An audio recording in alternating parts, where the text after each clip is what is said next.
आज हमारे छोटे खरगोश, अरे काहे का छोटा, हम सब का भी बाप है वो, हमें कूटता रहता है दिन भर। उसी का बर्थडे मनाने जा रहे हैं। चल जिमीना, चलो बिल्लू। एक और साल पुरानी हो गई जंकुक की जवानी, पहले थी कुड़ियाँ अब हो गई बुढ़ियाँ दीवानी। चलो चलो जल्दी केक काटो और मुझको खिलाओ, भूख लगी है। ये पूरा केक तो मैं ही खा जाऊंगा। फू।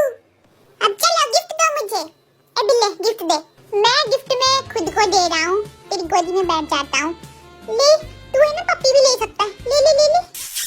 ये शुगा जिमिन को समझा ले। मैं नहीं समझाऊंगा, तुम ही कूद पीट के समझा लो इसे। हाय बिल्लू, तू मेरे को मरवाना चाहता है। मैं 1 लाख की गड्डी दे रहा हूँ, जा बेटे मौज मार। यार मेरी तो पार्टी पार्टी हो गई। नामजुन भाई, आप क्या गिफ्ट दोगे? मैं दूंगा अपना टूटा फूटा सामान। फिर तो कुकी कबाड़ी वाला बन जाएगा। अरे बाप रे बाप, तू क्या देगा कुकी को? बोल, मैं कुकी को बच्चा दूंगा। मेरा प्यारा बच्चा, यूनिटन।